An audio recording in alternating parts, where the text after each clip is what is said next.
गरीब घर की बेटी, बेटियां किसी से कम नहीं। कहानी एक ऐसी माँ की जिसके सपने और लालच इतने बड़े थे कि उसने उसे पूरा करने के लिए अपनी सगी बेटी को भी नहीं बख्शा। अरे मेरी प्यारी बिटिया रानी, सारा दिन इतने डिजाइनर कपड़े सिलती है। ये तो हाई क्लास के लोग पहनते हैं ना बेटा। हाँ माँ, तभी तो इनके सिलने के लिए मुझे इतने अच्छे पैसे मिलते हैं। देखो माँ, अगले महीने घर में रंगीन बड़ा टीवी लगवा दूंगी। हाँ। अरे जीती रहे बेटा। वैसे कोई ऐसा काम कर जिससे एक बार में ही ढेरों पैसे आ जाए। आने को तो इसमें भी अच्छी कमाई है माँ, लेकिन एक दिन में एक ही कपड़ा सिलो तो आराम भी है ना। वैसे क्या करना है माँ इतने पैसों का? अरे तू बड़ी भोली है बेटा। अरे ओ रायना के पापा, देखो तो रायना के लिए मैंने एक लड़का देखा है। पैसे तो इतने हैं कि लाखों रोज इधर से उधर हो भी जाए तो पता ना चले। वो तो ठीक है, लेकिन इतने बड़े घर का लड़का हमारी रायना से शादी क्यों करेगा? अरे कैसी बात कर रहे हैं आप, क्यों नहीं करेगा? अरे करेगा ना, कमी क्या है हमारी रायना में? अच्छा फोटो तो दिखा दो, कैसा है लड़का? कहीं ऐसा ना हो कि कोई बूढ़ा निकले। अरे थोड़ी सी उम्र में बड़ा लड़का कोई बूढ़ा नहीं होता। ये देखो। फोटो किसी लड़के की नहीं बल्कि एक आदमी की थी। ये क्या बकवास है? कौन है ये? इसके बेटे की फोटो दिखाओ। जी ये वो लड़का ही है। अरे साधना, तुम सगी माँ हो या सौतेली? अरे पैसा रहेगा तो राज करेगी ना। मेरे जीते जी मैं अपनी बेटी की शादी इतने बूढ़े आदमी से बिल्कुल नहीं करूंगा। जब मैं अपनी बेटी के लिए लड़का पसंद नहीं कर सकती तो मेरा इस घर में रहने का अधिकार ही नहीं है। जैसे ही वो जाने लगती है कि तभी रायना वहां आ जाती है। माँ, आप जहां बोलेंगी मैं वहां शादी कर लूंगी, आप कहीं मत जाइए। और फिर रायना की शादी अपने से 11 साल बड़े राधा राम से हो जाती है। शादी के बाद एक दिन, अरे माँ, कैसे आना हुआ आपका? अरे बेटी, घर में आने के लिए कुछ सोचना होता है क्या? ये लो, पूरे 2 दर्जन केले हैं बेटा। शुक्रिया माँ, वैसे और बताइए।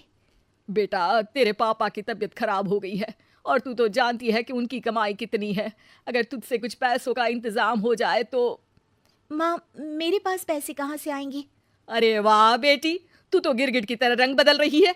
अरे तुझे पढ़ाया लिखाया, तेरी शादी में पैसा लगाया, अब तेरे मायके वालों को जरूरत है तो तू ऐसे जवाब देगी? अरे अरे माँ, ऐसे मत बोल। मेरी मुंह दिखाई में जो पैसे मिले थे ना, वो मैं तुझे दे देती हूँ।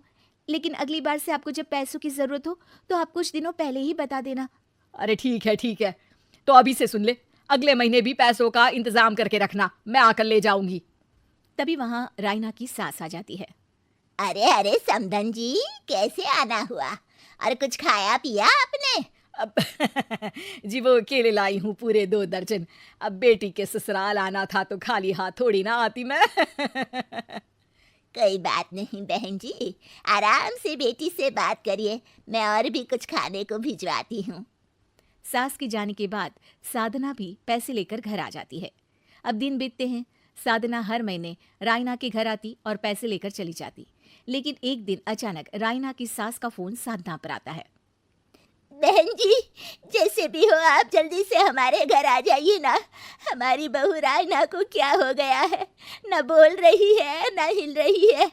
हैं? अरे मार तो नहीं डाला मेरी मासूम बेटी को? साफ साफ बोल देती हूँ, मेरी बेटी को कुछ भी हुआ होगा ना तो मैं तुम लोगों को कंगाल कर दूंगी, क्लेम कर दूंगी करोड़ों का। अरे क्या हुआ भाग्यवान, कहाँ से करोड़ों आ रहे हैं? अरे मार डाला हमारी बिटिया को उन लोगों ने। हैं? क्या बोल रही हो तुम? मैंने तो पहले ही बोला था कि लड़का ठीक नहीं है। दोनों रायना के घर पहुंचते हैं, जहां रायना का पति कहता है, अरे अरे आप डरिए नहीं, डॉक्टर ने कहा है कि वो अब खतरे से बाहर है। अरे पर वो खतरे में गई क्यों? अरे क्यों मेरी लड़की को मारने की कोशिश की गई? अरे वकील करूंगी बड़े से बड़ा और सबको सड़क पर ले आऊंगी। अरे सौम्या की माँ में इतनी हिम्मत है कि वो अपनी बेटी को पाल ले। रास्ते में ले आऊंगी तुम लोगों को। हाँ। अरे माता जी, लेकिन डॉक्टर की बात तो सुन लीजिए। नहीं नहीं, मुझे किसी की बात नहीं सुननी मेरी बेटी। अरे सुन तो लो भाग्यवान की क्या बोलना चाह रहा है तुम्हारा दामाद। जी दामाद जी बताइए, क्या हुआ है हमारी बेटी को? अरे पता नहीं, सारी सारी रात किसके लिए कपड़े सिलती रहती है और वो कपड़े जाते कहाँ हैं? अरे हम तो इतने पैसे वाले हैं, हमें तो कोई ज़रूरत नहीं है इसके सिलाई के पैसों की। मैंने तो कहा भी कि बिटिया अगर इतनी इच्छा है तो दिन में एक ड्रेस सिल लो, लेकिन मानी नहीं। आप ही की बेटी है, पूछिए आप, पूरे होश में है अब। हाँ, ये कहकर सास वहां से चली जाती है। अब कमरे में सिर्फ बेटी, माँ और पिता थे। बेटा, मैं तो जीते जी मर जाता अगर तुझे कुछ हो जाता तो। क्या बात है बेटा, ये लोग अच्छे नहीं, तेरा पति ठीक नहीं है बेटा। अरे नहीं नहीं पापा, ये तो साक्षात भगवान का रूप है।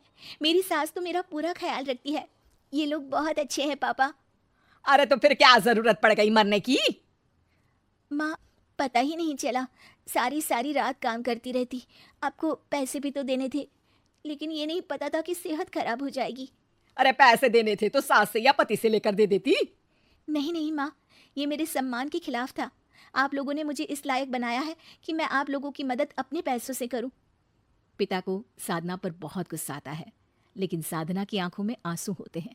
मुझे माफ कर दे बेटा, मैंने कभी नहीं सोचा था कि तू इतनी स्वाभिमानी निकलेगी।